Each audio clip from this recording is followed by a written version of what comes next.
tener las cámaras encendidas, como ya se dijo, pero los micrófonos apagados. Además, no se requiere escribir la asistencia en el chat. Gracias. Iniciamos. De nuevo, buenos días. El Consejo de la Judicatura del Estado de Nuevo León, a través del Instituto de la Judicatura del Estado, agradece la participación en el ciclo de conferencias Jueces y Garantismo, Análisis del Pensamiento de Luis Ferrajoli. Sean bienvenidas y bienvenidos.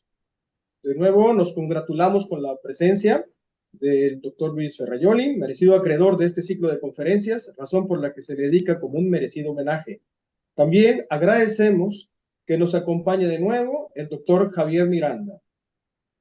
El Instituto de la Judicatura continúa la conmemoración de su 25º aniversario, llevando a cabo la segunda presentación de este ciclo de conferencias. Este día tendremos la oportunidad y honor de recibir la disertación del doctor Juan Igartúa Salavarría, con el título El estándar del más allá de toda duda razonable, visto desde el garantismo. Muy amablemente le pido al juez Jesús Demetrio Cadena Montoya, director general del Instituto de la Judicatura del Estado, nos dirija un mensaje. Bueno, pues hola, bienvenidos y bienvenidas todos. Quiero agradecer muy especialmente al doctor Juan Igartúa, el que nos acompañe el día de hoy. Bienvenido en forma virtual a esta escuela judicial. La semana pasada platicábamos que escogimos de escenario el auditorio, porque realmente no tenemos un espacio dentro del Poder Judicial suficiente para cubrir o dar lugar a las personas que se han inscrito en esta conferencia. Tenemos más de 500 inscritos, se han ido incorporando, se están incorporando. Bienvenido, doctor. Es un honor para nosotros el que usted que nos haya acompañado, que haya aceptado la invitación que le hizo el Instituto de la Judicatura, el Poder Judicial de Nuevo León, para esta disertación, donde estamos muy seguros que nos propondrá mucha información bien interesante. Sabemos de su trayectoria, de su currículum. Ahí en lo personal, yo tengo un par de libros de usted que he leído y me siento con cosas que digo, cómo no pude entenderlas cuando los leí de otra manera. Entonces, mm, vaya, es alguien de mucho prestigio. La gente del instituto está muy contenta. He recibido en la semana muchas felicitaciones porque hayamos tenido expositores de su naturaleza. Y dentro del marco del 25 aniversario del Instituto de la Judicatura, porque este centro de formación judicial cumple 25 años en este año de haber sido fundado, es que hicimos este ciclo de conferencias y nos honra mucho que usted haya aceptado estar aquí. A todas y a todos, bienvenidos. Y hacer una aclaración en el tema. Si por alguna razón y parte del expositor quiere ampliar un poco más su tiempo, nosotros ajustaremos esto para que si en lugar de hacer una hora, en su certificado se asigne 1 hora 30 minutos, 1 hora o 2 horas. Digo, no vamos a abusar del tiempo del expositor, pero sí es importante que eh, no estén hasta el final, porque si no, de una forma u otra, se miden distintos tiempos la asistencia y si no están al final, pues se va a contar como que hubieran abandonado. No queremos eso, queremos que ustedes estén con nosotros, queremos darles la constancia, pero principalmente queremos que ustedes tengan acceso a la información que puede brindarnos alguien tan importante y con tanto conocimiento como es el doctor Juan Igartúa. Le doy la bienvenida, doctor. Gracias por acompañarnos, gracias por su generosidad de estar en este momento. Damos buenas tardes, noches, no sé, a donde usted esté, y muchas gracias por acompañarnos. Le cedo el uso de la voz de nuevo a quien está dirigiendo este encuentro para que nos presente una semblanza de su persona. Muchas gracias, señor director. A continuación daré lectura a una breve semblanza curricular del doctor Juan Igartúa Salaverría. El doctor Juan Igartúa Salaverría ha pertenecido hasta su jubilación al Cuerpo Nacional de Catedráticos de Universidad, siendo en la actualidad catedrático emérito de la Universidad del País Vasco, España, en cuya Facultad de Derecho impartió durante 45 años la docencia de Teoría del Derecho y Filosofía del Derecho. Durante su formación universitaria, obtuvo la licenciatura y el doctorado en filosofía, así como la licenciatura en ciencias políticas. El área en la que se inscriben con preferencia sus preocupaciones y publicaciones ha sido la del razonamiento judicial, particularmente en 4 de sus vertientes: interpretación de la ley, valoración de las pruebas, motivación de las sentencias y control sobre la motivación en los nombramientos discrecionales, como acreditan los títulos de sus publicaciones. Títulos como de interpretación de la ley, valoración de la prueba, motivación y control en el proceso penal, discrecionalidad técnica, motivación y control jurisdiccional, entre otros. Es autor de 12 libros y de 130 escritos más entre capítulos de libro y artículos en revistas especializadas.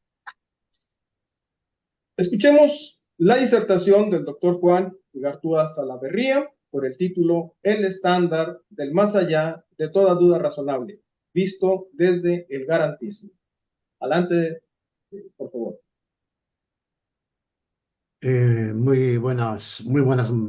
Buenos días en México, buenas tardes desde España.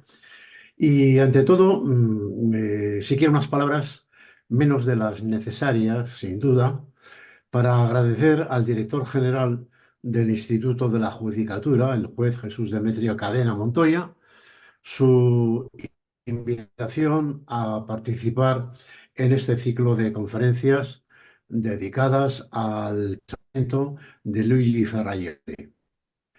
Agradecido que hago extensivo a la doctora Yana Isibaja por su eficaz mediación para que la participación mía tuviera lugar. Y no quiero olvidarme de 2 personas del staff administrativo, la licenciada Juanita Escareño y Sara Esquivel,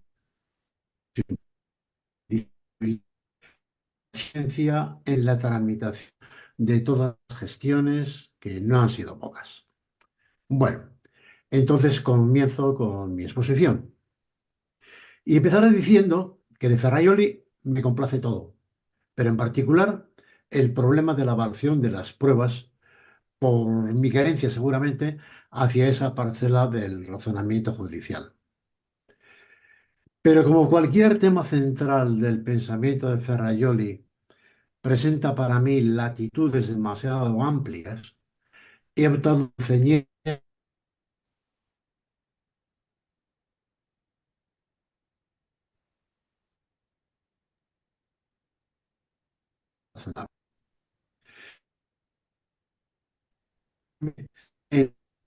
de cualquier preciso por mí el formidable autor italiano a quien aquí hoy se homenajea. En lugar de ello, partiré de un pasaje muy acotado de su monumental obra Diritto a Ragione, en que, a mi modo de ver, se encuentra muy condensadamente, eso sí, la clave para entender en qué consiste la fórmula más allá de toda duda razonable y de cuya falta de clarificación se resiente justamente la babélica disputa a la que en la actualidad asistimos. Es decir, gran parte de la confusión reinante tiene su origen en haber descuidado acordar previamente el significado de la expresión duda razonable en el contexto del proceso penal. Y puesto que esta pieza de la duda razonable se inserta en el engranaje de la actividad probatoria, procederé con el fragmento de Ferrajoli que he seleccionado a la manera, metafóricamente hablando, de una hipótesis que necesita ser probada. Es decir, una vez leídas las pertinentes frases de Ferrajoli, de aspecto muy críptico, la verdad, recuerdo de este sabio jurista italiano para finalmente probar que en el texto de Ferrajoli, que leeré al inicio, se encuentra efectivamente la clave para dar una recta comprensión y consiguiente solución de esta enredada polémica de la duda razonable. Empiezo, pues, por donde he prometido, a leer la página 131 de su obra Diritto e Ragione, donde dice: para ser aceptada como verdadera, la hipótesis acusatoria no sólo debe ser confirmada por varias pruebas y no ser desmentida por ninguna contraprueba, sino que también debe prevalecer sobre todas las hipótesis en conflicto con ella y que no hayan sido refutadas. Mientras que la hipótesis acusatoria prevalece sólo si ha sido confirmada, las contrahipótesis prevalecen con sólo no haber sido refutadas. Habrán observado ustedes que por ningún lado comparece la más mínima referencia a la duda razonable, lo cual no dejará de producirles alguna dosis de estupor. Sin embargo, confío en que al final de mi exposición se desvanezca cualquier atisbo de esa extrañeza primera. Volveré, por tanto, al final a releer,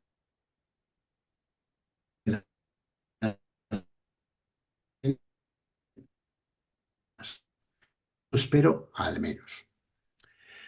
Dicho esto, emprendo ahora mi periplo personal. Y de entrada, debo dar cuenta del por qué utilizo en el título de esta conferencia el concepto de estándar al referirme a la duda razonable. Lo hago porque es importante ubicar dentro del recorrido probatorio el momento en el que tocará al juzgador plantearse primero y decidir después si hay o no lugar para la duda razonable. No es una cuestión baladí.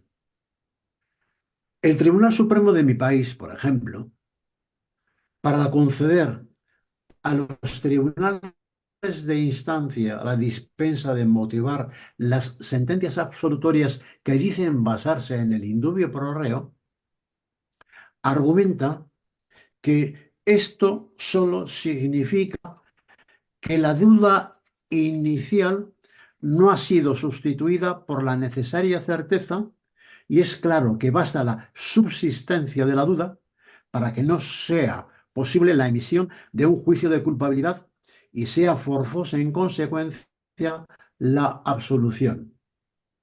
O sea, la duda inicial sería el objeto del proceso penal durante el transcurso del cual aquella se disuelve o contrariamente llega viva y coleando hasta el final. Es el Tribunal Supremo de España. Pues poco esfuerzo requiere desmontar la pretensión de que la absolución solo significa que la duda inicial no ha sido sustituida por la necesaria certeza. ¿La duda de quién?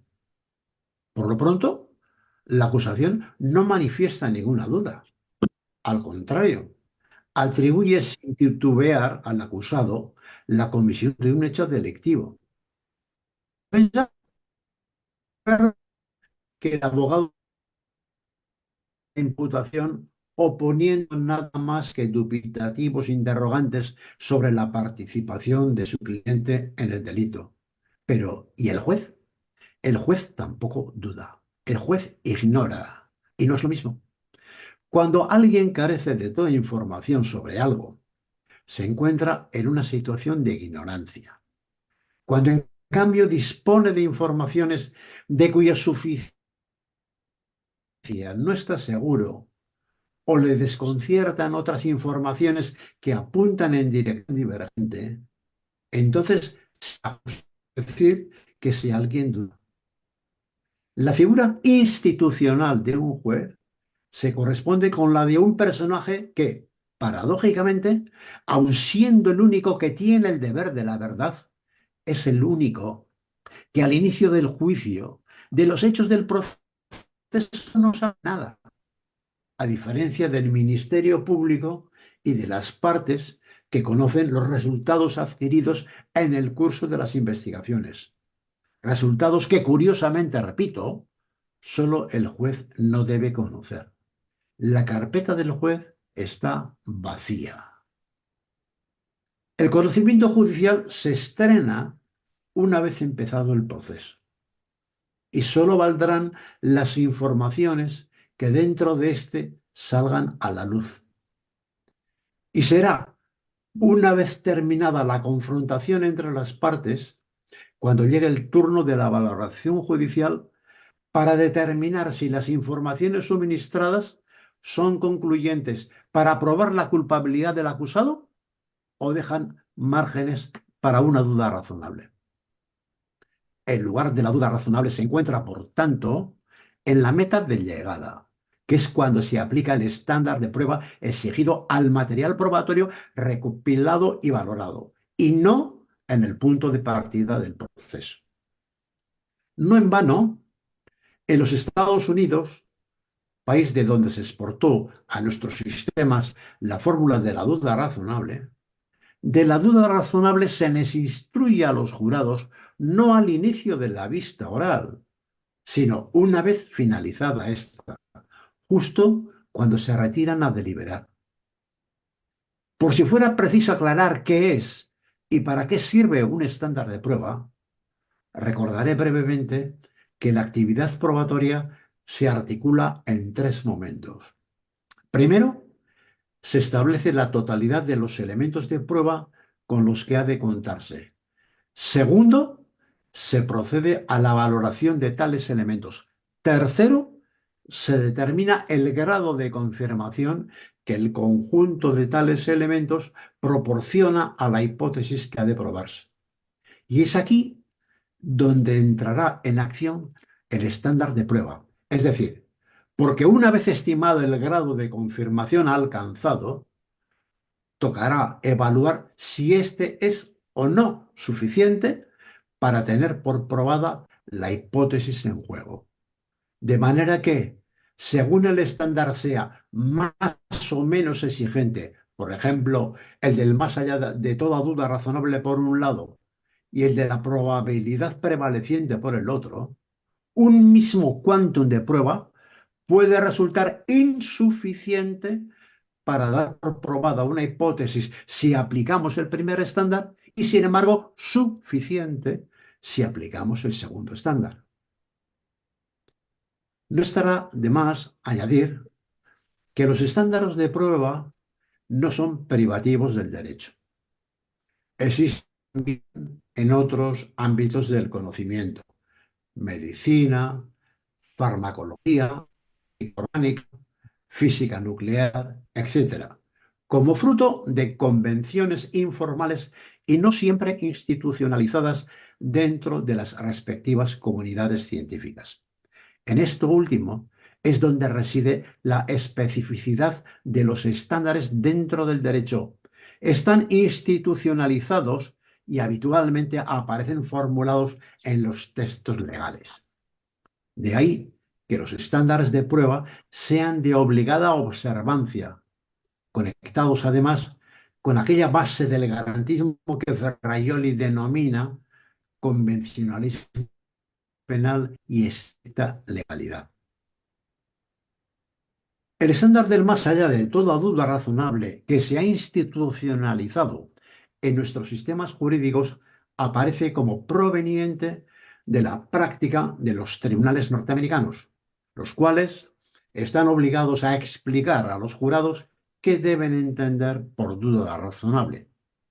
Pues bien, los esfuerzos que se han realizado al respecto han producido propuestas muy dispares que no voy a referir ahora.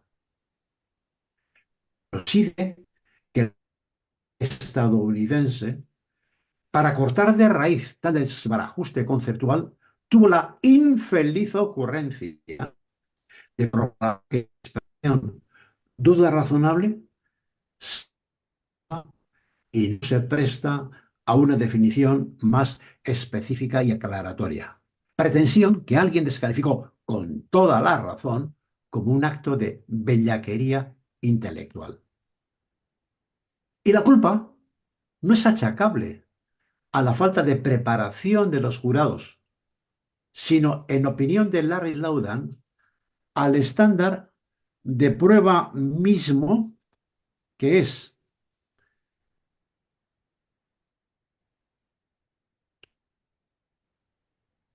profundamente vago e incomprensible, pues ni los jueces, ni los magistrados de los tribunales superiores, ni los estudiosos del derecho han llegado a un consenso acerca de en qué consiste la duda razonable, a pesar de contar con 2 siglos para clarificar esta noción, al tratarse de una expresión oscura, incoherente y turbia que solo funciona como excusa o pretexto débil para condenar o absolver. Entonces, si ya en su mismo suelo nativo el estándar de la duda razonable es de escurridizo manejo, ¿qué provecho augura trasplantar esta fórmula a sistemas legales de cultura jurídica diversa como los nuestros? Pues habrá que verlo. Y lo primero de todo, habrá que diferenciar los sistemas jurídicos en los que el veredicto es inmotivado, como en los Estados Unidos, de aquellos otros sistemas jurídicos, como los de la Europa continental, por ejemplo, en los que el veredicto ha de ser motivado. En lo que respecta al papel de la duda razonable en unos y otros, sobresalen unas cuantas diferencias. Primera, en un sistema de veredicto inmotivado, el momento procesal en el que cobra protagonismo la duda razonable coincide con el de las instrucciones que el juez presidente imparte al jurado antes de que éste se recluya para deliberar. En cambio, en el marco de una resolución motivada, la hora central de la duda razonable llega con la deliberación del tribunal cuyo resultado se plasma en la resolución.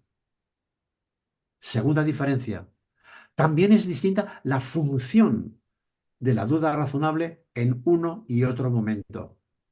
En el primero, las instrucciones se orientan a proporcionar una recta comprensión de la expresión duda razonable y se desentienden de lo sucesivo. En el segundo, la duda razonable se erige en criterio valorativo cuya aplicación ha de controlarse después con independencia del acierto o desacierto de las instrucciones recibidas. Y en tercer lugar, es que importa más otra diferencia.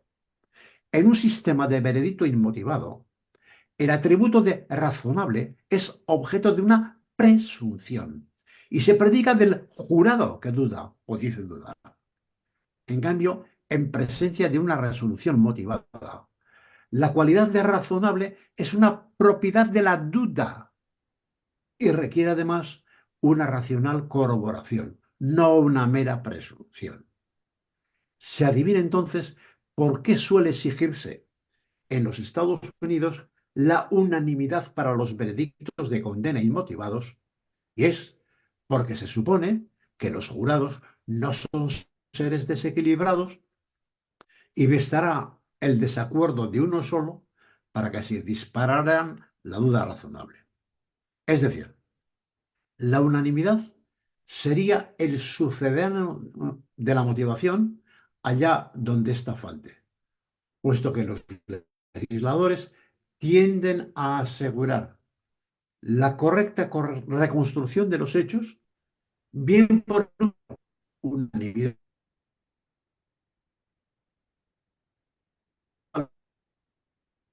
veredicto inmotivado.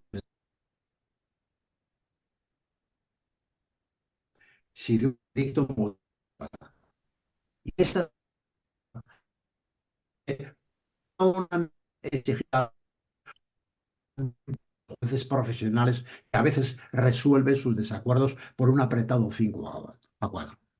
Por fortuna, nosotros nos movemos en sistemas jurídicos que incluyen la motivación obligatoria de todas las resoluciones judiciales, que, como apuntara Ferrajoli, es una garantía contra la arbitrariedad y el error, y más necesaria, si cabe, como remachaba el propio Ferrajoli, las decisiones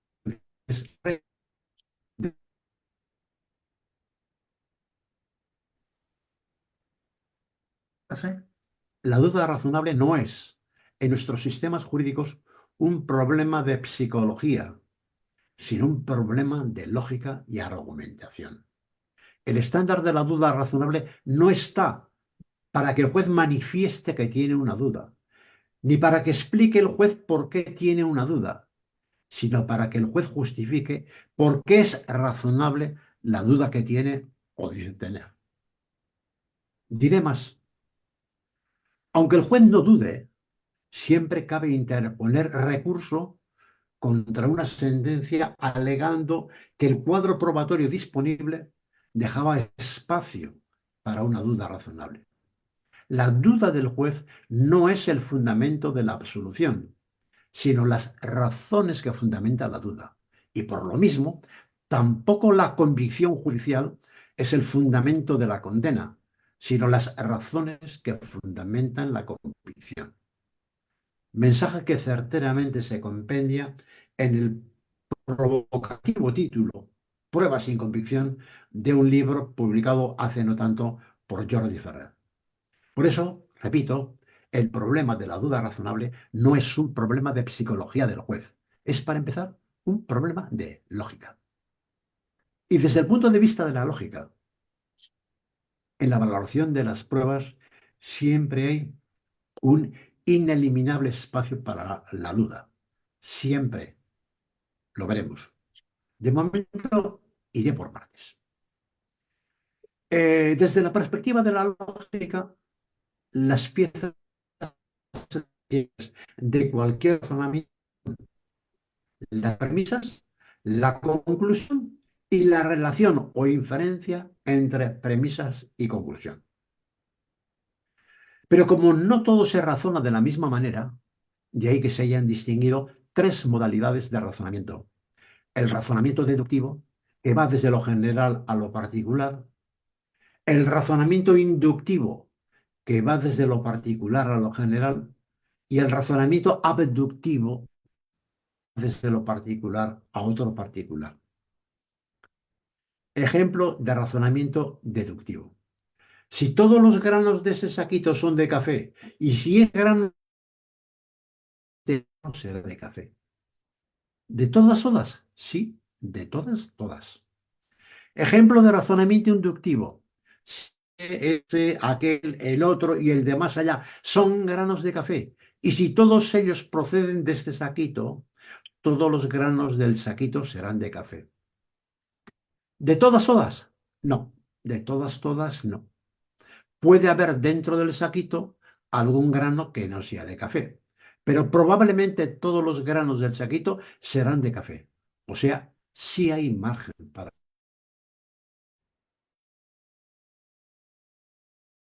el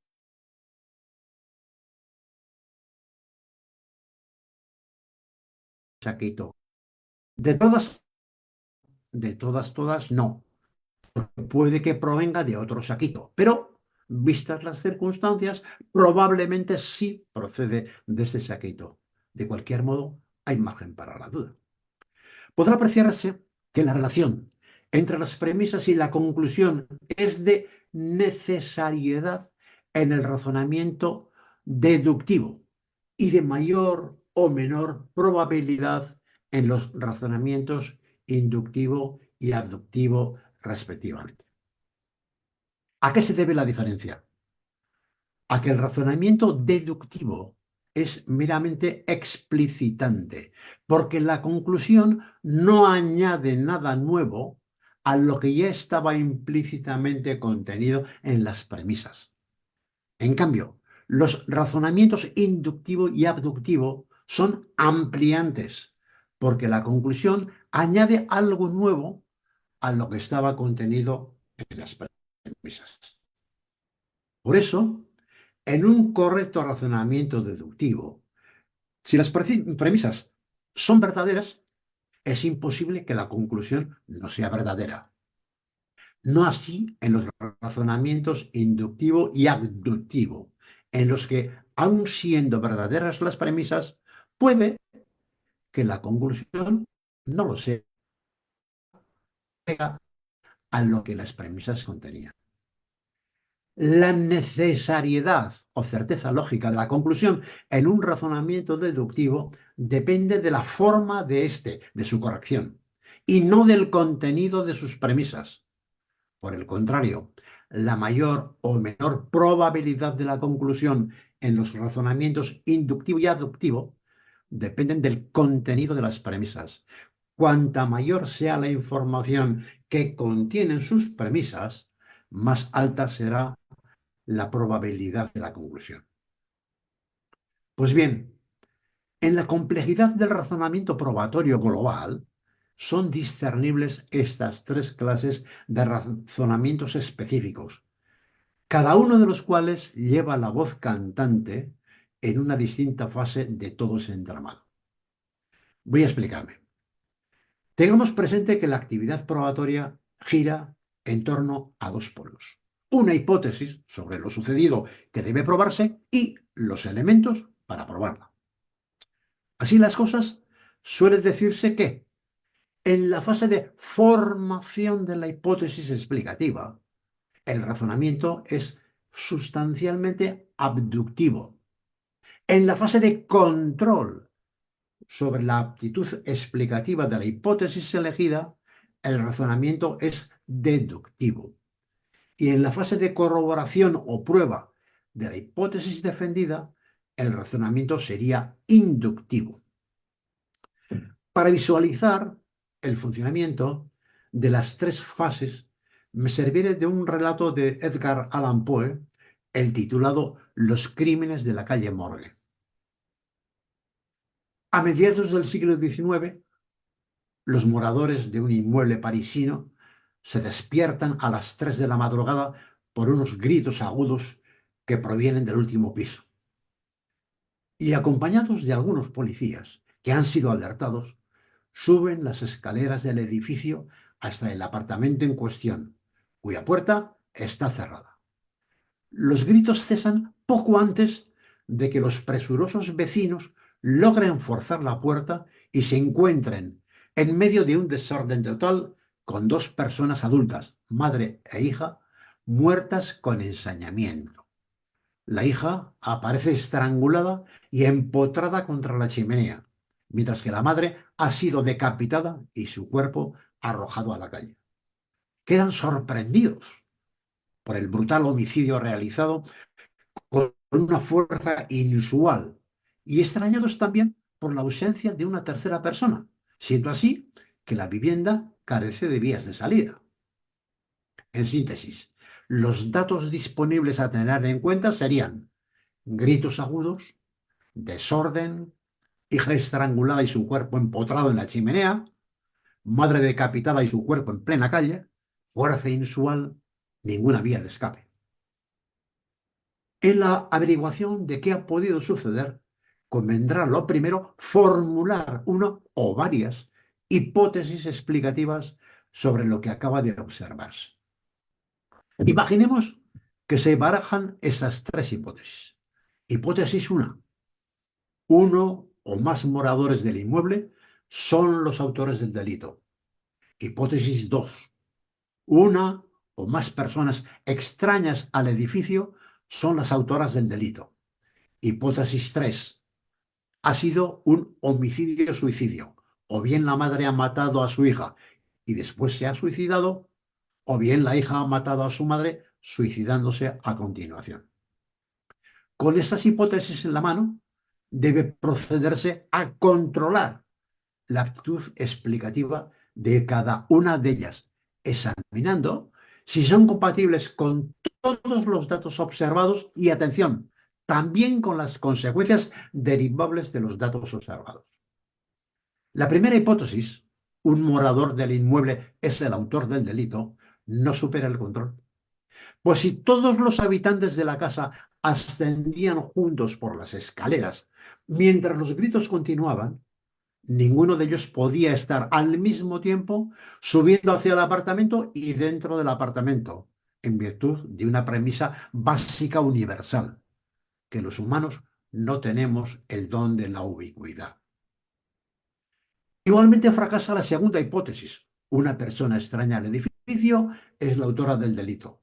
ya que la escena del crimen se encuentra en el último piso de una casa alta y separada por varios metros de otras casas colindantes, y que tampoco dispone de escaleras exteriores ni de pasadizos. En aplicación del irrebatible principio universal de que un ser humano no escapa de donde ningún humano puede hacerlo, la hipótesis debe ser eliminada. No podía haber una otra persona en el apartamento.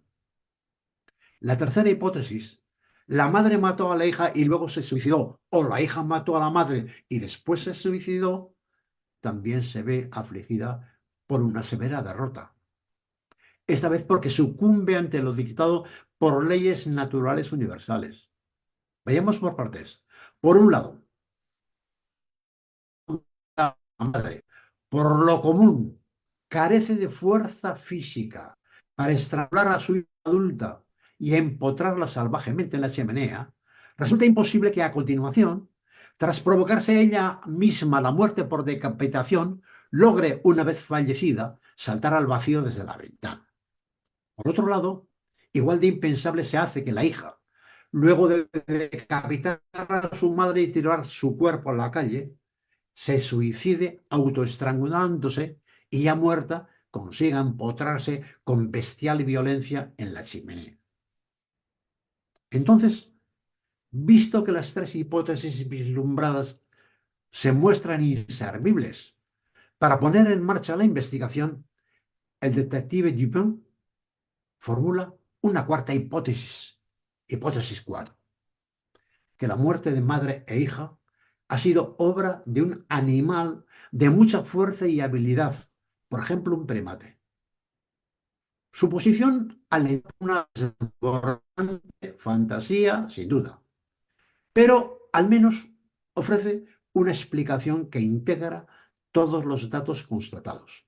Es decir, el animal podría haber matado a madre e hija de las maneras ya referidas y huir por la ventana, agarrándose en las cornisas o saltando a otros tejados como ningún humano podría hacerlo.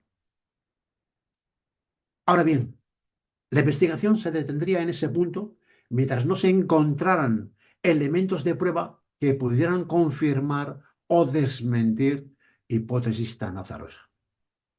Pues bien, tal sería el cometido de la tercera fase: corroborar o falsar la hipótesis manejada. Y es lo que hace el detective Dupin. Manda publicar en el diario Le Monde el falso anuncio de que se ha encontrado en el Parque Bois de Boulogne un orangután e indicando el lugar al que puede dirigirse su propietario para recogerlo.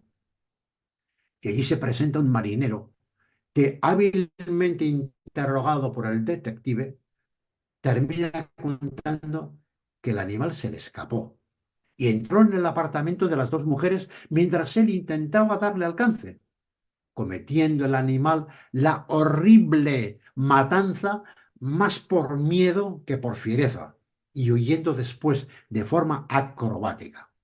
Con él, el relato del marinero confirmaba la hipótesis imaginada por Dupin, hipótesis 4. Recapitulando, en la fase de formación de la hipótesis funciona el razonamiento abductivo.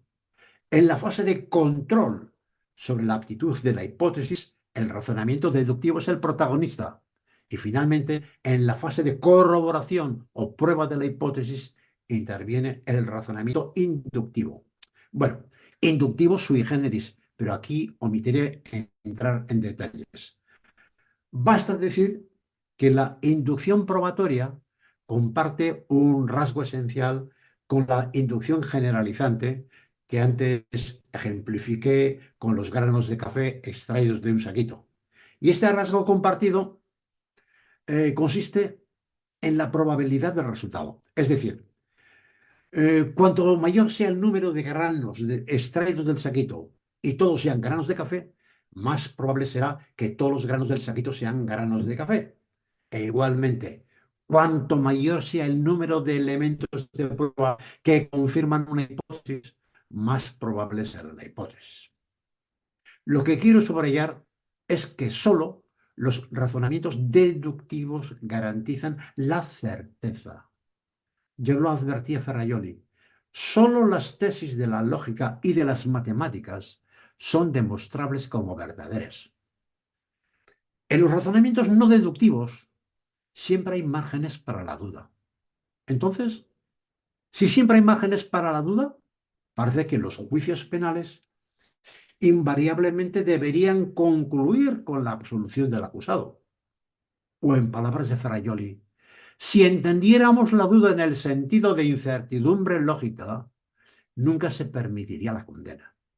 Pero fijémonos en que la expresión más allá de toda duda razonable, en esa expresión se alude a la duda razonable, no a la duda lógica. Y hasta ahora solo estábamos hablando de esta. A diferencia de las ciencias formales, como las matemáticas, en las que reina el modelo del razonamiento deductivo, en el dominio de las disciplinas empíricas, la química o la biología o la botánica o la virología, etcétera, donde están presentes razonamientos inductivos y abductivos, y menos aún en el proceso penal, centrado en reconstruir hechos del pasado a partir del datos del presente, el conocimiento obtenido no es calificable en términos de certeza lógica. Ya nos había advertido Ferraioli de los límites de la verdad procesal y, en consecuencia, de la verdad procesal como verdad aproximativa. Por tanto, las incertidumbres que en el proceso puedan aparecer tampoco serán calificables en términos de dudas lógicas. Han de distinguirse, en consecuencia, dos tipos de duda: la duda lógicamente racional y la duda empíricamente razonable. Entonces, el estándar de más allá de toda duda razonable autoriza al juez a condenar cuando la culpabilidad del acusado ha recibido, primero, plena confirmación mediante las pruebas presentadas por la acusación. Segundo, ningún desmentido en base a las contrapruebas de la defensa. Y tercero, no se atisba ninguna reconstrucción alternativa mínimamente verosímil a la vista del cuadro probatorio existente.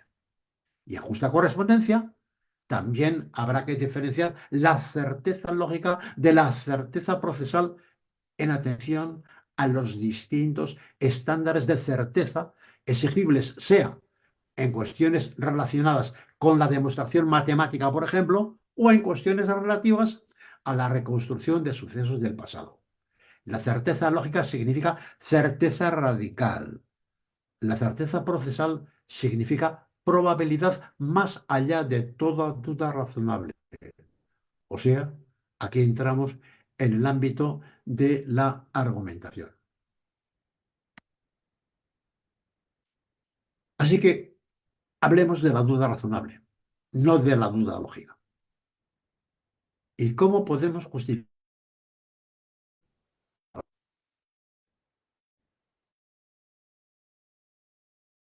la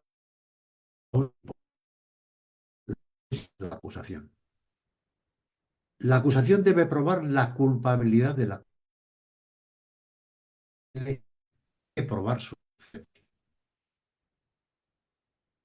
De ahí que el primer turno de prueba corresponda a la acusación.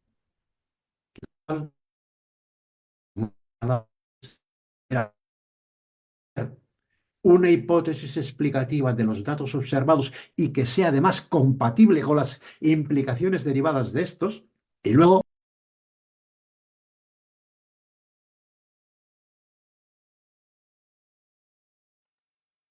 Perdón, parece, doctor, que estamos teniendo un poco de problemas con la comunicación. Lo hemos tenido, pero creo que había sido salvable.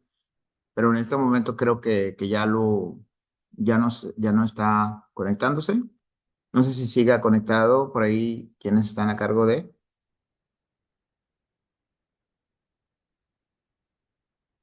Sigue conectado, pero su red.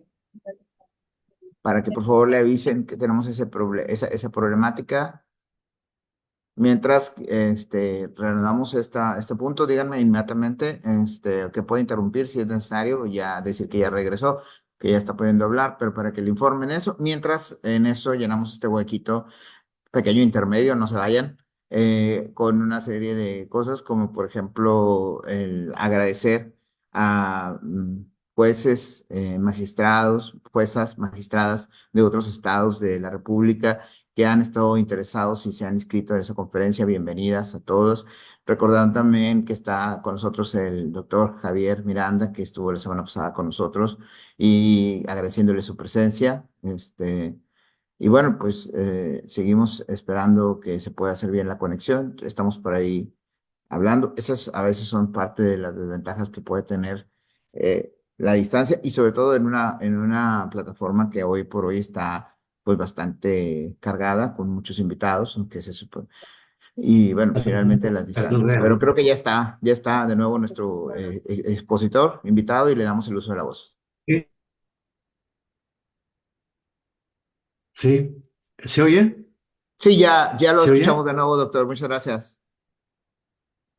Sí. Muy bien, vale. Entonces, en su respuesta, la defensa dispone de tres estrategias disyuntivas o acumulables. Primero, mostrando que la hipótesis de la acusación, los datos que deja sin explicar, bien, porque ofrece explicaciones que se contradicen con los datos derivables de los datos ya conocidos.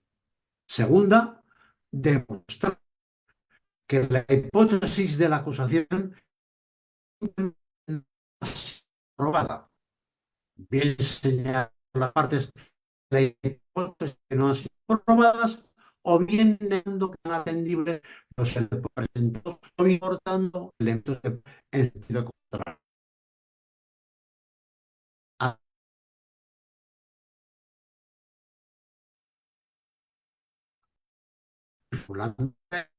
Otra hipótesis alternativa plausible.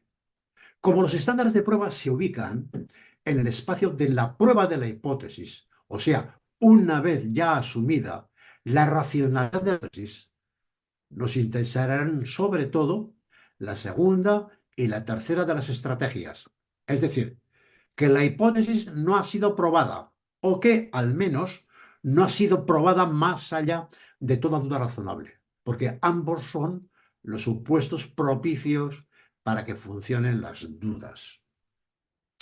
Ahora bien, la duda razonable actúa de manera diferente según persiga mostrar o bien que la hipótesis no ha sido probada sin más, o bien que la hipótesis no ha sido probada más allá de toda duda razonable. Para lo primero, para alegar que la hipótesis no ha sido probada, está lo que llamaré la duda interna, la cual cuestiona desde dentro la coherencia y la suficiencia de los elementos de prueba para tener por probada la hipótesis acusatoria. Y para lo segundo, para reclamar que la hipótesis no ha sido probada más allá de toda duda razonable, está lo que llamaré la duda externa, la cual desafía desde el exterior la hipótesis acusatoria por cuanto existe alguna otra explicación plausible sobre esos mismos hechos. Y la condena solo es legítima si se superan las barreras de esta doble dura. En lo que respecta a la duda interna, conviene tener presente que en la estructura del razonamiento probatorio consta de tres partes. Una, la información de base que proporcionan los elementos de prueba. Dos, la relación que sirve para conectar a través de argumentos de prueba esa información probatoria con lo que se pretende probar. Y tres, el resultado o hipótesis que se pretende probar. De manera que para apreciar por dónde pueden aparecer dudas razonables, habremos de fijarnos en esos tres aspectos. Uno, en los elementos de prueba que aporta la acusación. Dos, en las relaciones o inferencias argumentativas que manejan la acusación para conectar los elementos de prueba con la hipótesis que pretende probar. Y tres, en la hipótesis misma de la acusación, si por ventura aparecen elementos de prueba que directamente la contradicen. Vayamos con los elementos de prueba. Una hipótesis, por muy lógica que sea, carece de fundamento si no cuenta con la corroboración de elementos de prueba. Estos son, por tanto, imprescindibles. Ahora bien, nada se gana si los elementos de prueba carecen de una fiabilidad acreditada. Por ejemplo, no se sabe si el testigo dice o no la verdad, o si los elementos de prueba son imprecisos, o sea, de contenido interpretable en varios sentidos. Por ejemplo, no se sabe si los rastros de ADN encontrados en la escena del crimen los dejó el criminal o estaban allí desde antes. Motivo suficiente para dudar. Más todavía, aun en presencia de elementos de prueba acreditados y precisos a primera vista, pueden generarse dudas si aparecen elementos de prueba de signo contrario a los presentados por la acusación. Por ejemplo, frente a la declaración de un testigo fiable, la contradeclaración de otro testigo tan fiable como el primero. Igualmente podrían aflorar dudas razonables por insuficiencia, es decir, si los elementos de prueba disponibles, aun siendo fiables, precisos y no desafiados por otros elementos de prueba contrarios, no cubren, sin embargo, todos los aspectos que expresa la hipótesis.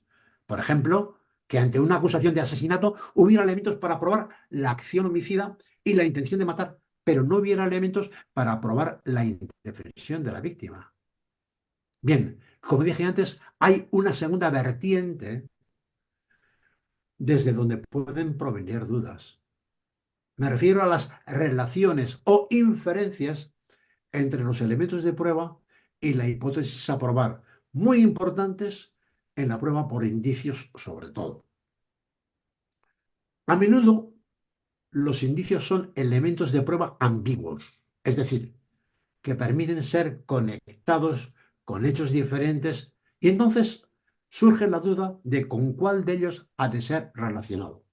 Pongo, por ejemplo, el caso de Amanda Knox, acusado de degollar a su compañera de piso, Meredith Kercher, en Perugia, en Italia.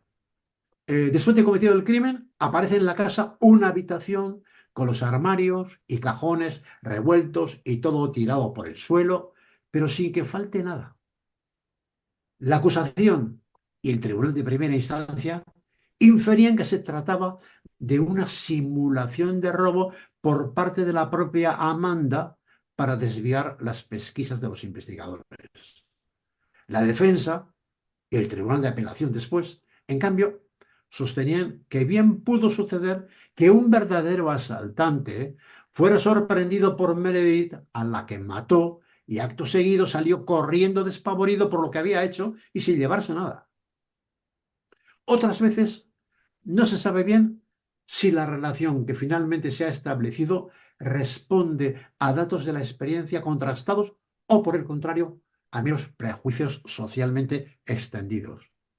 Por ejemplo, cuando se sostiene que si el acusado de un robo es un africano inmigrante sin papeles, probablemente él será el ladrón. Prejuicio. Incluso si la relación establecida tiene una base real, a menudo se hace discutible cuál es su regularidad empírica, su frecuencia. Bien porque se absolutiza el criterio excluido toda excepción, cuando, por ejemplo, se dice si se ha encontrado partículas de nitratos y nitritos en las manos del acusado, es que ha disparado una pistola. O bien porque se atribuye al criterio empleado un grado de probabilidad que no le corresponde. Cuando se dice, por ejemplo, que si dos escritos poseen numerosos elementos similares, es que provienen de la misma mano. Finalmente, también, si hay,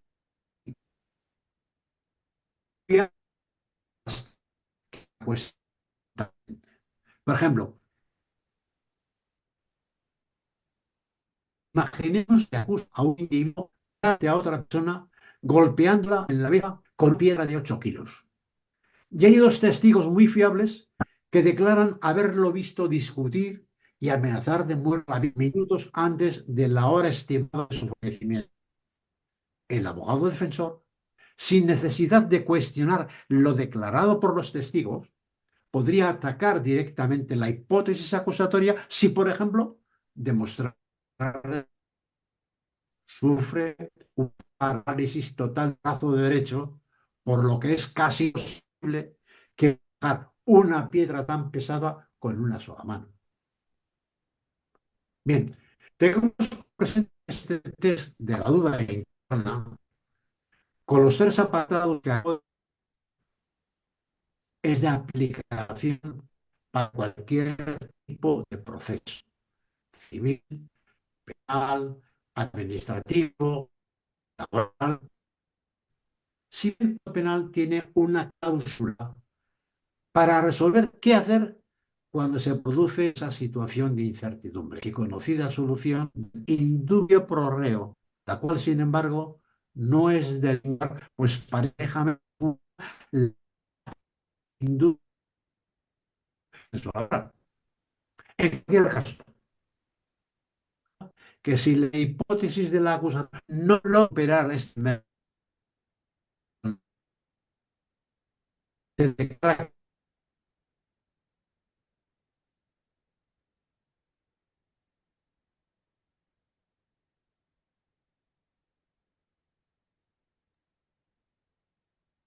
Seguimos teniendo de nuevo problemas con la comunicación. Esto es perfectamente algo normal en el tema de las tecnologías. Aprovecho, bueno, también para darle una bienvenida al doctor Luigi Ferraioli, que se ha conectado ya también Bueno, con nosotros. Adelante, adelante, doctor Juan.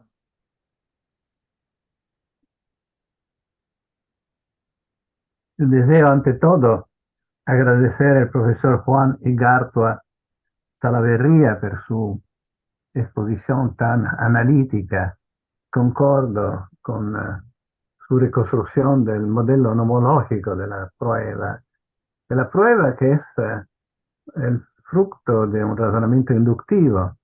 No es posible, debemos considerar una ideología mistificante la posibilidad de una verdad absoluta, de una verdad objetiva.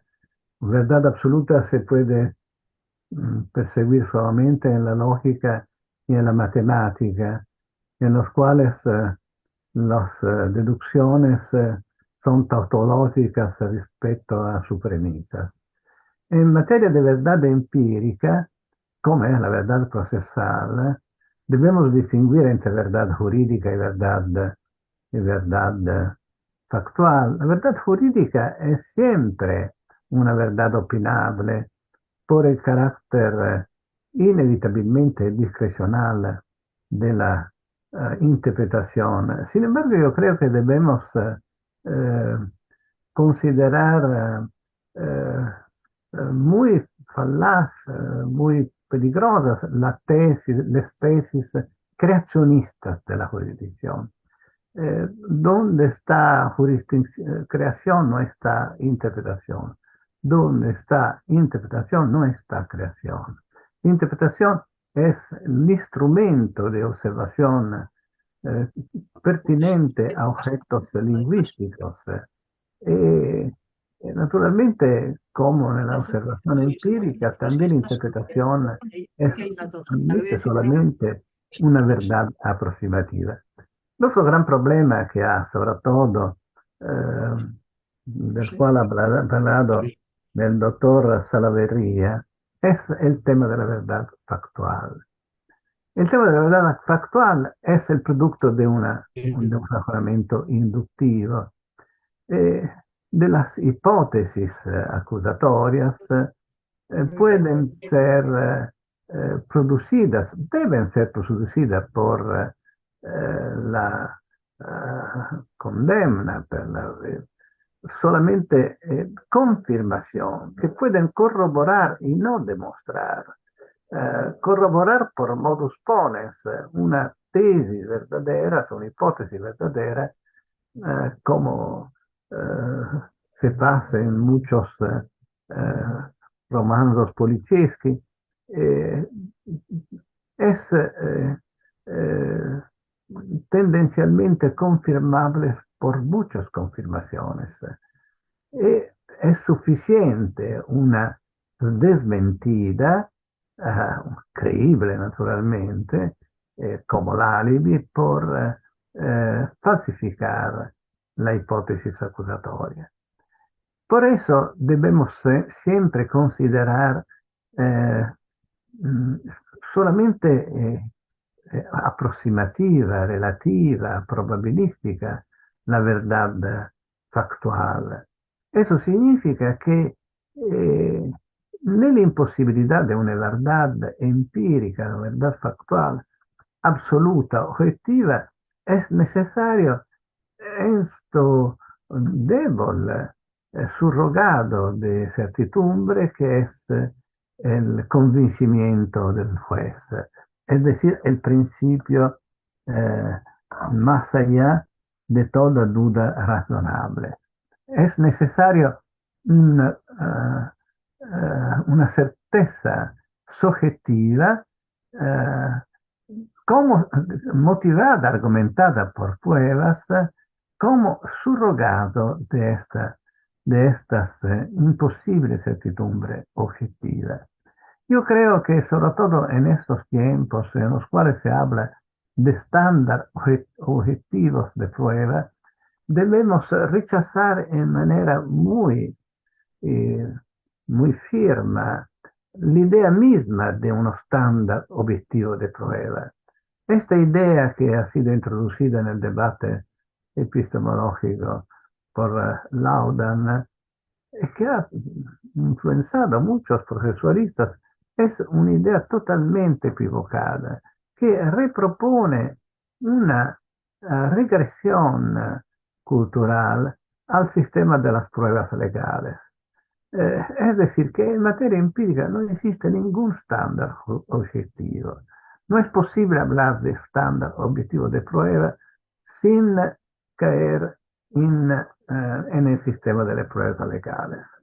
Esto es muy importante porque debemos ser conscientes que la prueba es un procedimiento inductivo en el cual la valutación de la prueba es un hecho inevitable, como también la valutación equitativa. Hoy están muchos tentativos de reducir esta independencia del juicio a través no solamente de la idea de un estándar objetivo de prueba, también de la idea de una justicia digital. Esta es una absurdidad. En materia de prueba, cada hecho es diverso de los otros. No existe la posibilidad de un automatismo en la valutación de las pruebas y también en la interpretación de las normas.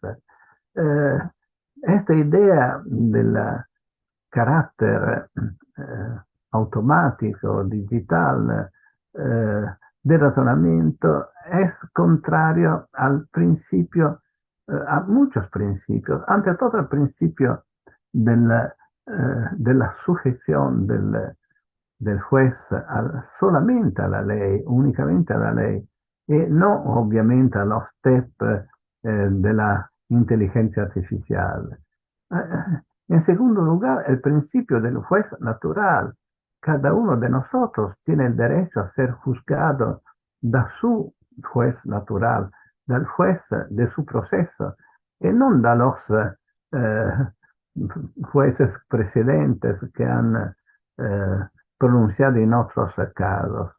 Ma es toda la estructura del Estado de Derecho que excluye esta predisposición del juicio por parte de mecanismos de factura privada o de factura pública, ma en este sentido con contrato con la separación de los poderes. Creo que en estos tiempos debemos contrastar esta última ilusión de una verdad objetiva, que es, como siempre, la vieja ilusión de la Inquisición. También la Inquisición, a través de las pruebas legales, tenía como finalidad finalidad ilusoria, la posibilidad de llegar a una verdad objetiva y absoluta. Esto es imposible. Es en contrasto con la natura misma del conocimiento empírico, y no solamente del conocimiento probatorio en el proceso penal. Y es en juego nuestra civilidad jurídica. Creo que debemos ser muy conscientes de los peligros a los cuales expuesta la jurisdicción de estas teorizaciones por muchos aspectos opuestos. Por un lado, la idea de la creatividad de la jurisdicción, que contradice la sujeción del juez a la ley y la separación de los poderes. Solamente el legislador tiene el poder de crear. El juez tiene el deber de aplicar la ley. Tiene un carácter cognitivo la jurisdicción. Y al opuesto, la idea de una vinculación del juez a estándar objetivas de pruebas, a algoritmos de inteligencia artificiales. Creo que esa conciencia de esos peligros debe ser siempre presente. Lo digo sobre todo a los jóvenes, porque la tecnología tiene esto fascino, esta ilusión de una objetividad, de una imparcialidad. No es verdadero. La inteligencia artificial es el producto de una construcción de las premisas sobre las bases de las cuales la inteligencia funciona. Estos sujetos no pueden sustraerse al contradictorio a la libre valutación en las cuales consiste cualquier jurisdicción digna de este nombre.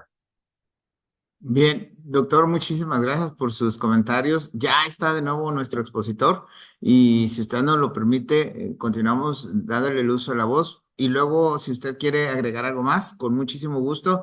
Creo que la verdad nadie nos habíamos atrevido a interrumpirlo porque estamos escuchando a alguien con mucho conocimiento, pero bueno, le damos las gracias. Creo que nos llevamos muchas ideas, pero ya nuestro expositor se ha podido volver a conectar y si nos permite poderle seguir dando el uso de la voz y si usted desea en un rato más, antes lo podemos seguir escuchando. La verdad es que creo que aquí podríamos seguir. La verdad me ha sido bien difícil porque le decía a todos, ya díganle, ya díganle. Perdón por interrumpirlo, doctor Luigi.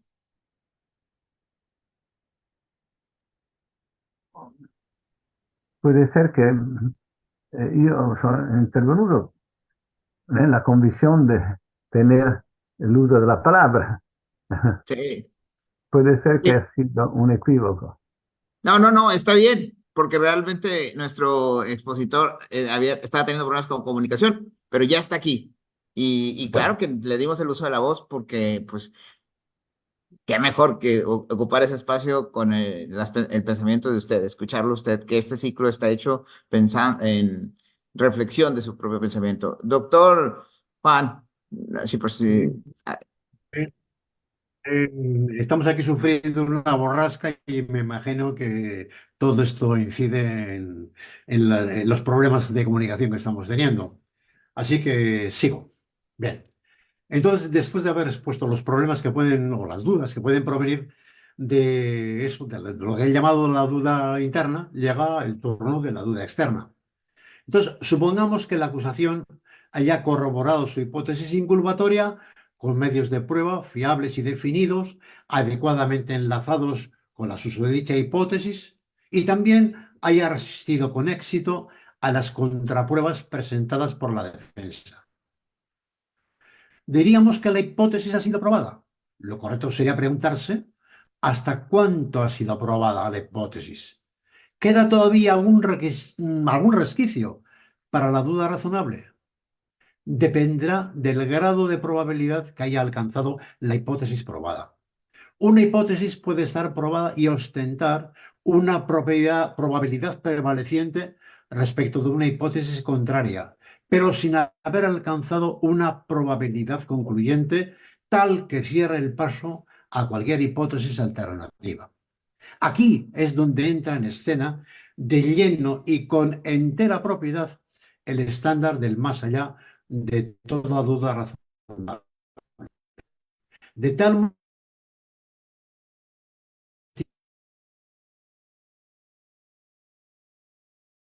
a la hipótesis que la acusación ha probado, dotada de una mínima verosimilitud por relación a lo que, según la experiencia común, se considera como normal o familiar, es decir, razonable, no valiendo, por tanto, una hipótesis abstractamente posible construida mediante una inverosímil combinación de circunstancias. Atención, la hipótesis alternativa no tiene por qué ser diferente en su totalidad respecto de la hipótesis acusatoria. Basta con que difiera en un elemento constitutivo del delito, por ejemplo, ausencia de dolo. Parecería que sale muy barata la absolución si esta se consigue formulando, sin necesidad de probarla, una hipótesis alternativa a la hipótesis de la acusación. Algún tributo habrá de pagar la hipótesis alternativa. Pues sí, en efecto, porque su verosimilitud es contextual, sometida por tanto a algunas condiciones, que son las mismas tres condiciones exigidas a la hipótesis inculpatoria ya mencionadas antes a propósito de los crímenes de la calle Morgue, aunque con alguna variante capital. Es decir, primero, la hipótesis alternativa deberá ofrecer una explicación que abarque todos los datos constatados que sean relevantes. Segundo, que las consecuencias que de tal hipótesis se deriven no podrán ser incompatibles con los datos existentes. Tercero, y aquí radica la variante, la hipótesis alternativa, en lugar de necesitar una corroboración probatoria, como sucedía con la hipótesis de la acusación, deberá al menos resistir a cualquier intento de falsación proveniente de los hechos que en el proceso se han tenido por probados. Eso implicaría entonces que unos mismos datos iniciales han sido susceptibles de explicación conforme a dos hipótesis contrarias, las cuales respetarían, de distinta manera, eso sí, el cuadro probatorio resultante del proceso. De modo que a cualquiera se le ocurriría preguntar, ¿y cuál de las dos ha de preferirse y por qué? Abriré un paréntesis. Circula en las últimas décadas un modelo, denominado inferencia a la mejor explicación, que prescribe elegir de entre las distintas hipótesis concurrentes aquella que da cuenta de los hechos del mejor modo. Y en el mundo del proceso, la mejor explicación depende del grado de probabilidad ex post que alcance una determinada hipótesis, es decir, del nivel de probabilidad que le confieren los elementos de prueba legalmente aportados y debidamente contrastados, de donde parece mejor explicación la de una hipótesis acusatoria corroborada por pruebas hasta el nivel que se alcance, que una hipótesis absolutoria simplemente no desmentida por las pruebas existentes. Sin embargo, el estándar exigido en el proceso penal, el de más allá de toda duda razonable, puede impedir que la mejor explicación, la más probable racionalmente, sea la adoptada, dando al contrario la victoria a una hipótesis peor a primera vista. ¿No estamos ante un fraude? Pues no. En el proceso penal no existe una comparación entre dos explicaciones. Por tanto, es un sinsentido preguntarse por cuál es la mejor de las explicaciones. La situación cambiaría si el estándar aplicable fuera el de la probabilidad prevaleciente. Esto requiere alguna aclaración. Está muy propagada la representación de que la diferencia entre el estándar de la probabilidad prevaleciente y el estándar del más allá de toda duda razonable radica en una distinta y más acusada desproporción de porcentajes. O sea, mientras que a la probabilidad prevaleciente le bastaría, como suele decirse, con llegar al 51% frente a un 49%, la probabilidad más allá de toda duda razonable debería superar el 90% o incluso el 95% frente al 10% o al 5% de la probabilidad que alcanza la hipótesis adversaria. Ahora bien, la diferencia no está ahí. La probabilidad prevaleciente se basa en la previa comparación entre las probabilidades de dos o más hipótesis, de la que resulta que una es más probable que otra u otras. No así la probabilidad de más allá de toda duda razonable. ¿Por qué? Porque frente a la absoluta obligatoriedad de probar la culpabilidad que grava la acusación, está la rigurosa exención al imputado del deber de probar su inocencia, como enfatiza perfecto Andrés Ibáñez. Por eso, la confrontación entre la hipótesis de la acusación, que siempre debe existir, y la hipótesis de la defensa, cuando la haya, no se efectúa en clave de magnitudes conmensurables, medibles con un mismo metro, o sea, en términos de probabilidad.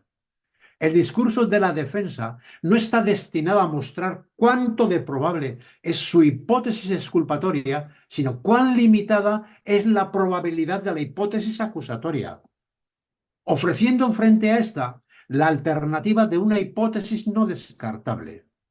De ahí que mientras la hipótesis de la acusación debe valorarse en términos de probabilidad, la hipótesis de la defensa se valorará en términos de verosimilitud. Y no habiendo un mismo metro para medir una y otra, tampoco cabe una estricta comparación entre ambas. Como quiera que en el lenguaje cotidiano a menudo se toman los términos probabilidad y verosimilitud como si fueran intercambiables, bueno será recordar cuál es su distinto significado en el léxico teórico-procesal. Probabilidad designa el grado de confirmación que los elementos de prueba acreditados como atendibles aportan a una hipótesis. Verosimilitud equivale a normalidad, a lo que se ajusta a la marcha ordinaria de las cosas. Y puede suceder que una hipótesis inverosímil de entrada, como que un primate inexplicablemente aparecido en una buhardilla parisina mate a sus dos moradoras, resulte finalmente probable, en mayor o menor grado, si cuenta con elementos de prueba que la sustentan. A la inversa, una hipótesis muy verosímil, pero carente de elementos de prueba que la corroboren, tiene una probabilidad igual a cero, como decía Talud. Claro que, siendo así las cosas, la perplejidad salta como un resorte. Porque si la probabilidad y la verosimilitud son propiedades distintas, ¿a qué conduce su recíproca confrontación? Es decir, si el proceso penal pivota en torno a una hipótesis nada más, la hipótesis de la culpabilidad, y la culpabilidad no precisa ser verosímil, solo necesita ser probada, ¿en qué afecta la verosimilitud de la hipótesis exculpatoria a la probabilidad de la hipótesis inculpatoria? En esto, en que una hipótesis exculpatoria mínimamente verosímil arruina la probabilidad concluyente, la conclusividad que exige el estándar del más allá de toda duda razonable. El resultado probatorio de la hipótesis acusatoria no es concluyente, sino cierra el paso a una hipótesis a priori plausible y que no ha sido descartada. Es decir, si no se logra rebatir que las cosas podrían haber sucedido según ha conjeturado la defensa, sigue habiendo espacio para la duda. Pues no en vano el estándar alude al más allá de toda duda razonable. Y el planteamiento que acabo de exponer nos conduce a una consecuencia quizá más inesperada. Pues si las versiones de la acusación y de la defensa no pueden compararse por ver cuál de las dos ofrece una mejor explicación, eso no se debe solo a que su respectivo acierto se funda en criterios diferentes, probabilidad por un lado y verosimilitud por el otro, para los cuales no hay una medida común. Se debe a algo más radical, a que no hablan de lo mismo. En efecto, no hay una confrontación entre la tesis de que Juan estranguló a Pedro frente a la contratesis que afirma lo contrario, es decir, que Juan no estranguló a Pedro. En rigor, acusación y defensa no compiten sobre lo mismo. Es cierto que una, la acusación, persigue la condena y la otra, la defensa, la absolución. Pero como bien se ha escrito, mientras la condena presupone la certeza de la culpabilidad, la absolución no presupone la certeza de la inocencia, sino la mera no certeza de la culpabilidad. La acusación persigue probar la culpabilidad del acusado. La defensa busca mostrar la debilidad de la acusación. Por consiguiente, el juez no se enfrenta a dos explicaciones distintas de los mismos hechos y estando obligado a elegir una de ellas. Como felizmente Susan Haack ha puntualizado, en la aplicación del estándar del más allá de toda duda razonable, lo que se exige al juzgador no es estrictamente hablando que determine si el acusado es culpable, sino que determine si la culpabilidad del acusado ha sido establecida por las pruebas presentadas en el grado exigido.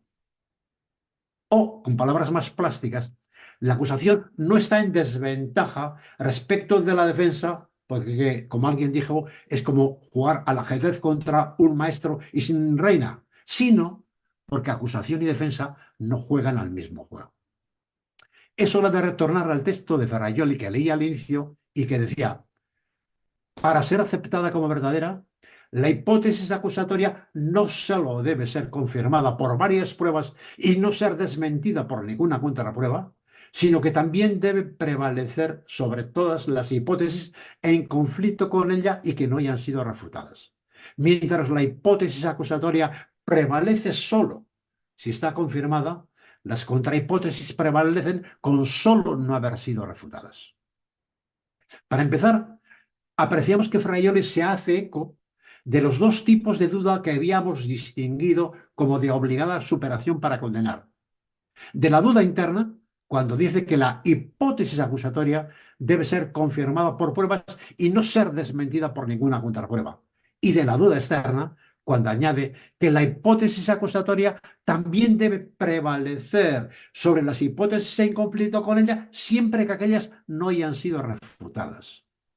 En segundo lugar, queda igualmente claro en el texto de Ferrajoli que mientras la condición necesaria que ha de satisfacer la hipótesis acusatoria es haber sido confirmada por pruebas a favor, la condición necesaria de la hipótesis alternativa es no haber sido refutada por pruebas en contra. Y por último, resulta también en la cita de Ferrajoli que mientras la confirmación mediante pruebas es, para la hipótesis acusatoria, condición necesaria pero no suficiente, pues aún quedan pendiente la refutación de la hipótesis alternativa. En cambio, la mera no refutación es para la hipótesis alternativa condición necesaria y además suficiente, porque con eso le basta. Creo que ahora se entiende cómo Ferrajoli, en esas palabras suyas, descifra el sentido de ese estándar tan oscuro y discutido como ha venido siendo el del más allá de toda duda razonable. Algunos, algún mexicano entre ellos, han reprochado a Ferrajoli que su garantismo es unilateral, es decir, centrado exclusivamente en los derechos del acusado, por lo que, dicen los críticos, a él le resultaría irrelevante la corrección epistémica de las absoluciones. O sea, Ferrajoli monopolizaría su atención sobre la verdad de la hipótesis acusatoria para así reducir aún más la frecuencia de condenas falsas, con lo cual, y a la inversa, se eleva aún más la cuota de absoluciones falsas. De modo que de las dos clases de error, condenas falsas y absoluciones falsas, a Ferrajoli solo le importarían las primeras. Eso se llama reocentrismo. Permítaseme introducir un inciso antes de retornar a Ferrajoli.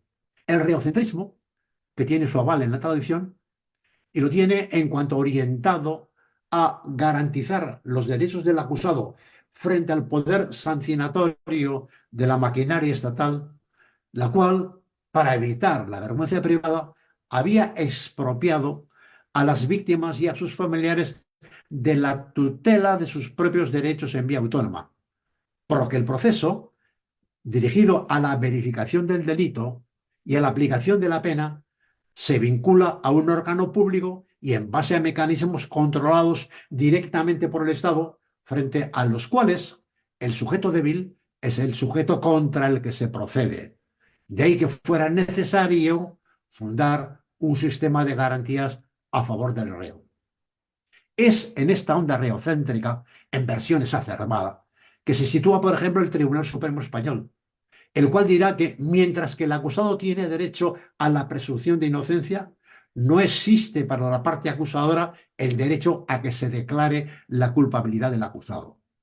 Lo cual dará pie a la Corte Suprema de mi país, en lo que atañe al estándar de la duda razonable, a proponer que la palabra duda tiene un doble sentido según se trate de sentencias condenatorias o absolutorias. En las condenatorias, la duda tiene un sentido objetivo. Lo relevante no es si el tribunal dudó, sino si debió dudar, dice el Tribunal Supremo. Y en las absolutorias, la duda adquiere un sentido subjetivo, el del indubio pro reo a la vieja usanza. Es decir, lo determinante es si el tribunal dudó, no si debió dudar. Y el Tribunal Supremo lo argumenta así. Cuando existe una duda objetiva, en el sentido de que la hipótesis alternativa a la imputación es razonable, entonces cualquiera que sea la condición subjetiva del tribunal, éste está obligado constitucionalmente a dudar, debido al efecto garantista de la constitucional presunción de inocencia, con la consiguiente absolución del acusado.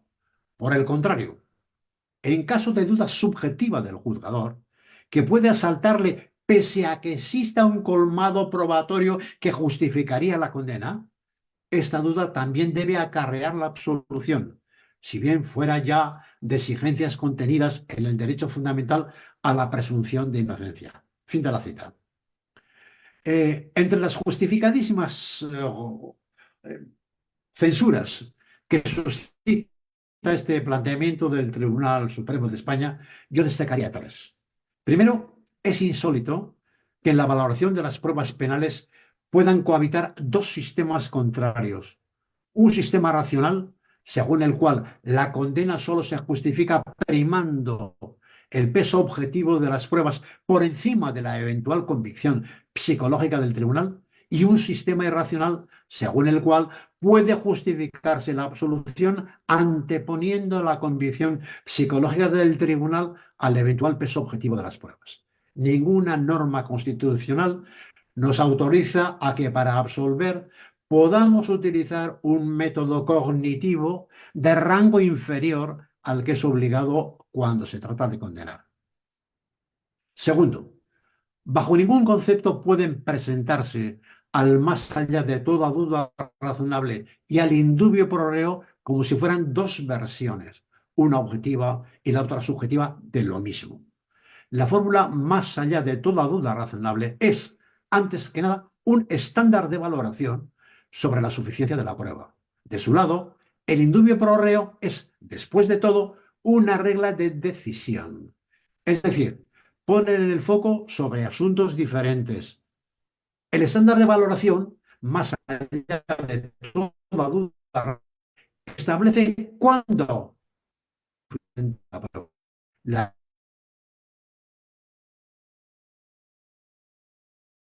la prueba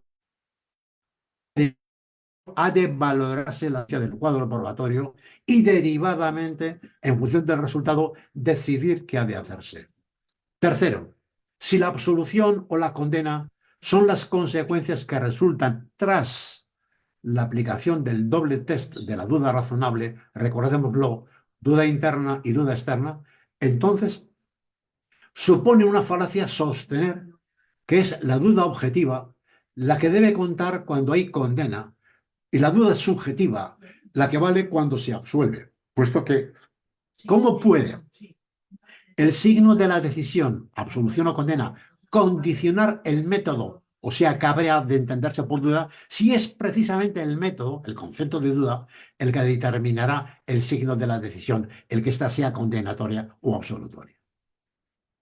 En fin, dicho esto, Ferraioli nada tiene que ver con la parcialidad de ese tipo de garantismo reocéntrico jurisdiccional. Deslindemos los planos. Uno es el plano de la axiología constitucional en el que se basa la presunción de inocencia, por ende, con la hipótesis acusatoria como única hipótesis a probar, así también como la elección del subsiguiente estándar de prueba que legalmente con aquella se decida conectar, y otro es el plano jurisdiccional, que ha de ofertar garantías auténticamente epistémicas y que funcionen imparcialmente con independencia de cuál sea el resultado del procedimiento.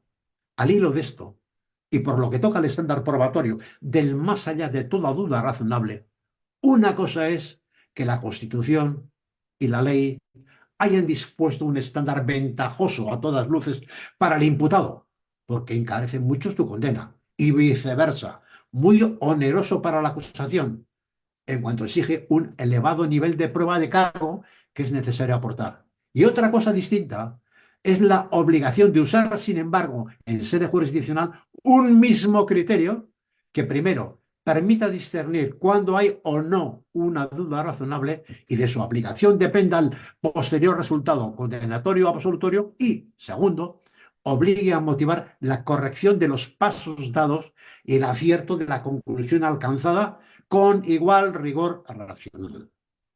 Leyendo a Ferraioli deduzco que para él, si el juez, cuando condena, está obligado a motivar por qué la hipótesis inculpatoria está probada y además no cabe una alternativa hipótesis exculpatoria, también cuando absuelve deberá motivar por qué la hipótesis inculpatoria no está probada o por qué no logra eliminar la hipótesis exculpatoria alternativamente propuesta.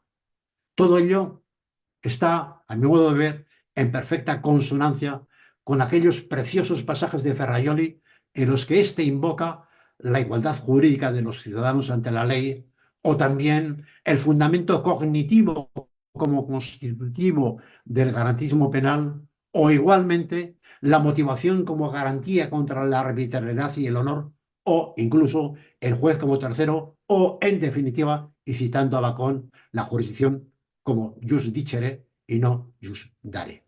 Muchas gracias por la atención. Pues Muchas gracias a usted, doctor. Adelante, señor director.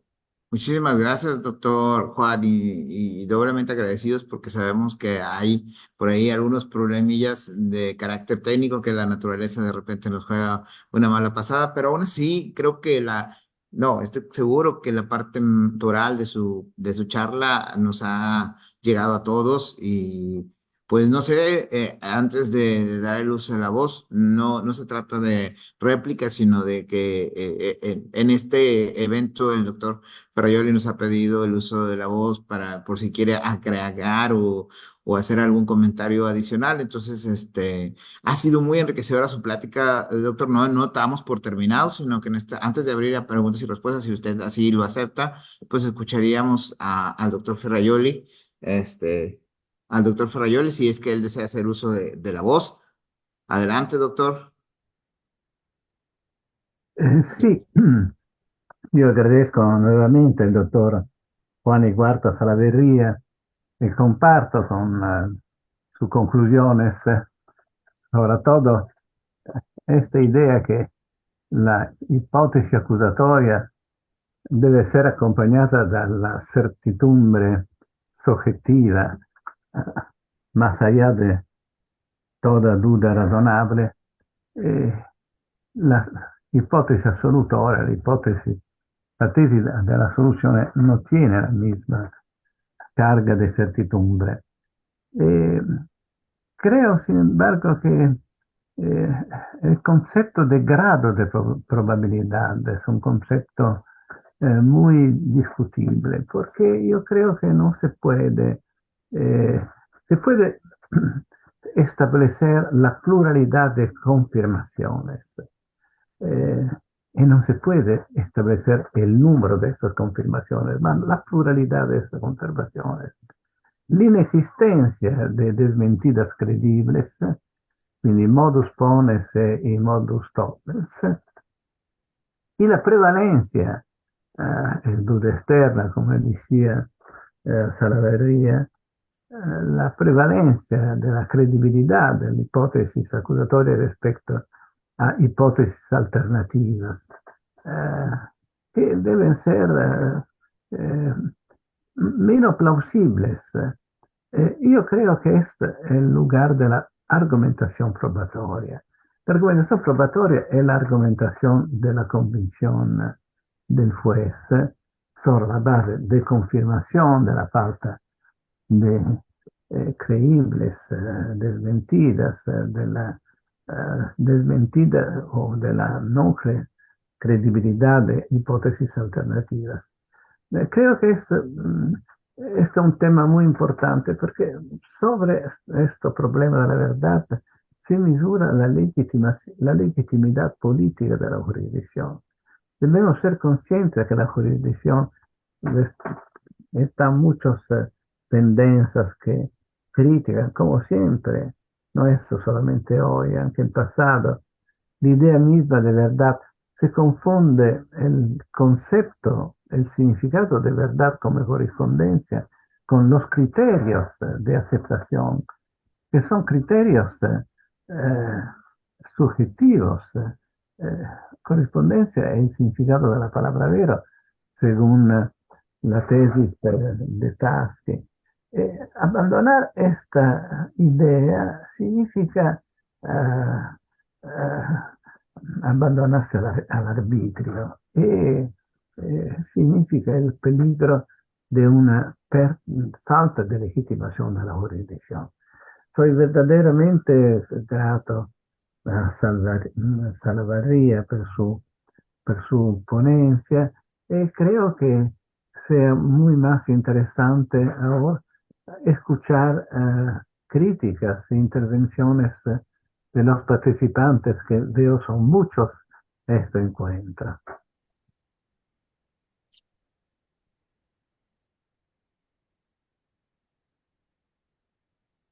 Bueno, habíamos considerado, y perdón, yo aquí fue un error mío, doctor, que por no alargar demasiado este evento, pudiera que si alguien tendría alguna pregunta, se hiciera por escrito y se la mandaríamos al expositor. En este momento, agradecemos a ambos porque es algo muy enriquecedor. Yo estoy seguro que las más de 500 personas que han estado conectadas esta mañana han disfrutado. Y es que no encuentro una palabra que exprese la gratitud que tenemos de haber podido escuchar a dos personas que quizás nunca hubiéramos podido ver presencialmente y saber, algo que me han dicho varias personas en la semana es saber que el doctor Ferraioli, que el doctor Javier Miranda, que está aquí, que Juan Igartúa, están hablándonos a nosotros, a la Escuela Judicial de Nuevo León. Es algo que se sienten ellos muy, muy complacidos.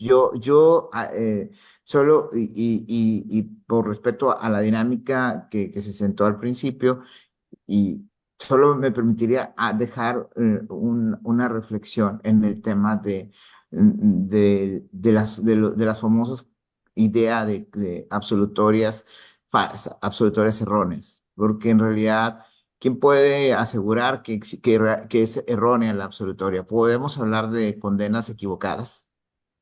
No sé si usted coincida conmigo, pero hablar de absolutorias equivocadas o erróneas me parece que en realidad se trata de situaciones en las que el Ministerio Público no cumplió con su deber de presentar la evidencia necesaria para obtener la protección política del Estado y nunca podríamos tener la certeza de calificar o no podríamos tener la temeridad de calificar como erróneo algo que en realidad estaba sujeto a ser probado. Entonces, que si esto produce impunidad, otros autores que siguen su pensamiento han dejado claro que al final del día lo que el poder no proceso penal en sí es generar una clara limitación al poder del Estado frente a la arbitrariedad.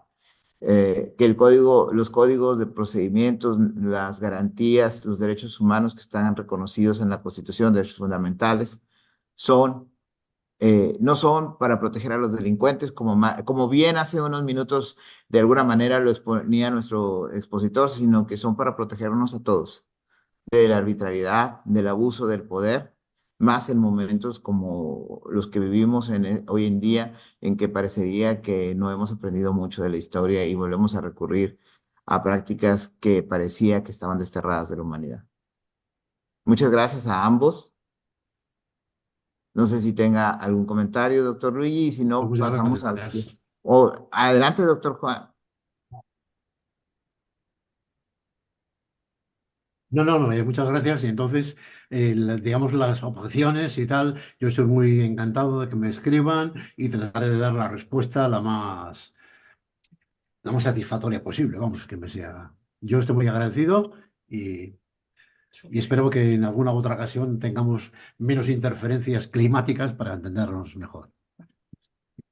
Muy bien. Bueno, pues ahora toca esta siguiente parte de decirle que el Poder Judicial del Estado de Nuevo León otorga a través de este Instituto de la Judicatura a usted, doctor Juan Igartúa Salaverría, por su este Sí. reconocimiento, por su destacada participación en el ciclo de conferencias, jueces y garantismo, análisis del pensamiento de Luigi Ferraioli con el tema del estándar del más allá de toda duda razonable, visto desde el garantismo. Lo firma el señor magistrado José Arturo Salinas Garza, presidente del Tribunal Superior de Justicia y del Consejo de la Judicatura del Estado, sin cuyo apoyo, y aquí tenemos que reconocer por la formación, por impulsar la formación, por tener esta clase de eventos, no podríamos haber logrado todo esto.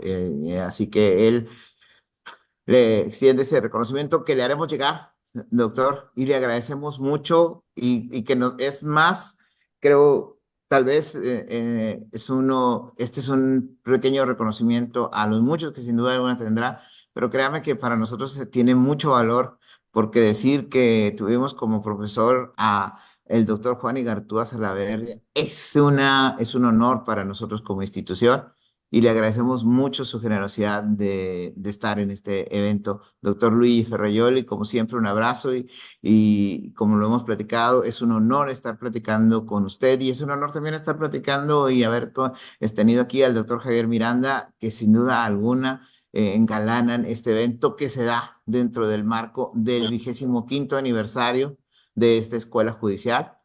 Y bueno, qué mejor forma de festejarlo. Muchísimas gracias a todas y a todos por su asistencia.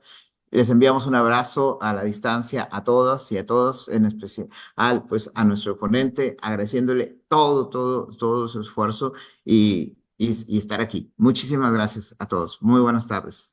Muchísimas gracias a todos vosotros, sobre todo al doctor Juan Igartua Salaverría. Muchas gracias. Es así como Gracias, concluimos Benji. la segunda de las conferencias del ciclo Jueces y Garantismo, análisis del pensamiento de Luigi Ferraioli. Que tengan un excelente día.